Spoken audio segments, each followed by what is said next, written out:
Most welcome to new video. Again मैं आपके लिए कुछ बेहतरीन इंट्राडे स्टॉक्स लेकर आया हूँ फॉर टुमारो, सो दैट कल के ट्रेडिंग सेशन में आप एक अच्छा खासा प्रॉफिट बना सको। ओके, और हर बार की तरह वीडियो के एंड में जो मैंने आपको कल इंट्राडे स्टॉक्स दिए थे उनका रिजल्ट भी मैं शेयर करूंगा। ओके, तो आज की वीडियो हम स्टार्ट करते हैं।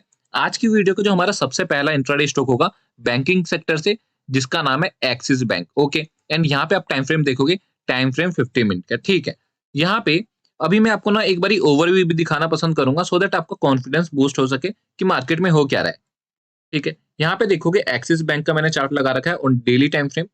यहाँ पे आपको एक ट्रेंड लाइन देखने को मिल रही है जहां से हमेशा बाउंस बैक आया है, एंड इस वाले लेवल से भी हमें बाउंस बैक देखने को मिला है। लेकिन अभी ये कहाँ पे फंसा हुआ है? ऊपर ऊपर फंसा हुआ है। एंड ऊपर क्या है? ऊपर रेजिस्टेंस है एंड नीचे ट्रेंड लाइन का सपोर्ट है। तो यहाँ पे आप देखोगे, यहाँ पे इसने 4 कैंडल फॉर्म कर दिए, मतलब ये कंफ्यूजन है कि इसको ऊपर जाना है या फिर नीचे जाना है। ठीक है, तो एक बारी मैं अगेन आपको 15 मिनट के टाइम फ्रेम पे लाके दिखाता हूँ।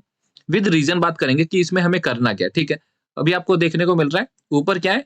ऊपर ये वाला रेजिस्टेंस है, ये वाला, एंड ये नीचे जो ट्रेंड लाइन एक सपोर्ट की तरह काम कर रहा है। ओके, तो यहाँ पे मैं इंस्ट्रक्शन दिखाता हूँ आपको कि हम कर क्या सकते हैं इस स्टॉक में। ओके, तो सबसे पहले आपको स्ट्रेंथ देखनी है। यहाँ पे देखोगे, यहाँ पे बायर्स को देखो कितने ज्यादा एक्टिव थे। ओके, काफी ज्यादा बायर्स थे यहाँ पे, लेकिन अगेन यहाँ पे सपोर्ट लेता है, तो यहाँ पे बायर्स कहीं ना कहीं कम हो जाते हैं। पहले के मुकाबले यहाँ पे बायर्स कम एक्टिव है। ओके, अगेन यहाँ पे आता है, तो अगेन कहीं ना कहीं फिर से बायर्स कम हो चुके हैं। तो कल के ट्रेडिंग सेशन में हमें बाइंग, अगर हमें बाइंग सेट जाना हो तो हम कैसे जाएंगे?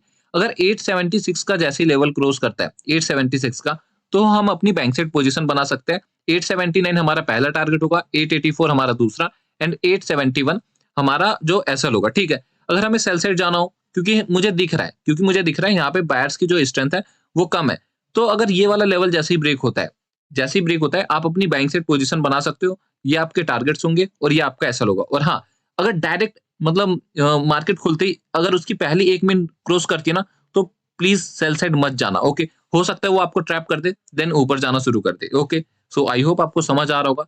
तो अब हम बढ़ते हैं अपने सेकंड स्टॉक की तरफ। तो हमारे दूसरे स्टॉक का नाम है अपोलो टायर्स, एंड यहाँ पे टाइम फ्रेम 15 मिनट का। ओके, तो सबसे पहले ना मैं आपको इस स्टॉक का स्ट्रक्चर दिखाना पसंद करूंगा।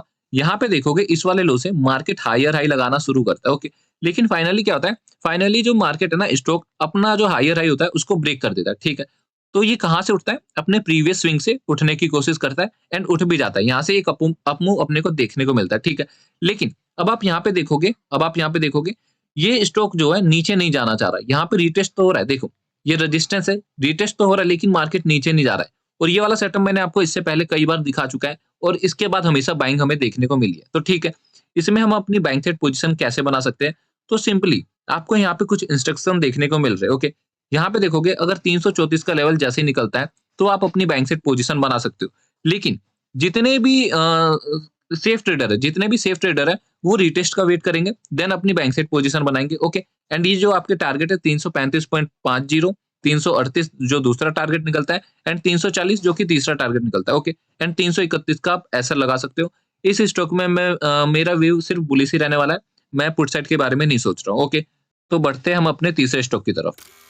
तो हमारे तीसरे स्टॉक का नाम है FL India limited, and time frame आपको यहाँ पे 2 आवर का देखने को मिल रहा है, क्योंकि मुझे आपको ओवरव्यू दिखाना है। ओके, तो यहाँ पे आप देखोगे 2 आवर के टाइम फ्रेम पे ना जो एफएल है एक ट्रेंड लाइन पे काम करने की कोशिश कर रहा था। जब भी ट्रेंड लाइन पे आता था तो शार्प रिजेक्शन हमें देखने को मिल रहा था। ठीक है, रिजेक्शन देते ही ऊपर चला जाता था, लेकिन यहाँ पे पहले बायर्स को इन्वाइट किया, देन उन्हें ट्रैप किया, फिर ये नीचे गया। ठीक है, अब ये ना यहाँ से उठने की कोशिश कर रहा है। अगर आप यहाँ पे देखोगे, यहाँ से ये उठने की कोशिश कर रहा है जहां से इसने पिन बार कैंडल फॉर्म किया था। ओके, यहाँ से उठने की कोशिश कर रहा है। तो अगेन मैं आपको 15 मिनट के टाइम फ्रेम पे ले जाके दिखाता हूँ कि क्या हो सकता है। ओके, तो यहाँ पे हम आते हैं 15 मिनट के टाइम फ्रेम पे। सी, यहाँ पे आप देखोगे भी, यहाँ पे kind of double bottom pattern हमें देखने को मिल रहा है। ओके, सी ये वाला level, kind of double bottom. तो यहाँ पे इंस्ट्रक्शन क्या लिखे हुए एक बार मैं रीड कर देता हूँ। इफ मार्केट क्रॉस 1044, हमें कब बाई करना है? अगर 1044 का लेवल जैसे निकलता है तो हम अपनी बैंक साइड पोजीशन बना सकते हैं, और जो हमारा टारगेट होगा 1048 जो कि हमारा पहला टारगेट है, 1051 जो कि हमारा दूसरा टारगेट है, और 1055 तीसरा टारगेट। ठीक है, ये हमारा एसएल रहेगा। लेकिन यहाँ पे ना एक और कंडीशन है, अगर मार्केट गैप डाउन ओपन होता है तो हम क्या कर सकते हैं? तो देखो मार्केट अगर गैप डाउन ओपन होता है ना यहाँ कहीं, तो आपका जो व्यू होना चाहिए ना वो स्टिल बुलिश होना चाहिए, ना कि बेरिश होना चाहिए। क्योंकि क्या होता है ना, ये ट्रैप करके ऊपर चला जाएगा। ठीक है, तो जैसे ही ये यहाँ से ऊपर जाता है तो आपको 1044 के लेवल का क्रॉस होने का वेट नहीं करना, आपको यहीं पे अपनी बाइंग साइड पोजीशन बना लेनी है, अगर ये यहाँ से रीटेस्ट करता है, ओके। तो आपका यहाँ पे टारगेट्स ये रहेंगे, जहाँ पे हम बाई करने वाले थे, तो वो हमारा पहला टारगेट हो जाएगा एंड एसएल जो होगा वो 1036 का होगा, ठीक है। तो अब बात कर लेते हैं, जो मैंने आपको कल इंट्राडे स्टॉक्स दिए थे, उनका क्या रिजल्ट आया। तो जो मैंने आपको कल इंट्राडे स्टॉक दिए थे, जिनमें पहला नाम है कैनरा बैंक का, यहाँ पे मैंने आपको सपोर्ट पे बाई एंड रेजिस्टेंस पे सेल करने के लिए दिया था, लेकिन मार्केट टोटली साइडवेज हो गया था। तो ठीक है, इसे हम इग्नोर करते हैं एंड बढ़ते हैं अपने दूसरे स्टॉक की तरफ, ओके। अब आते हैं हम कोटक बैंक पे, ठीक है। कोटक बैंक में देखते हैं कोटक बैंक में क्या हुआ है।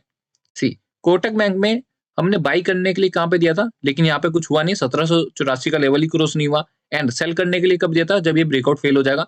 तो यहाँ पे भी हमारा कोई मोमेंटम नहीं बना, ठीक है। तो अब हम चलते हैं अपने तीसरे स्टॉक की तरफ।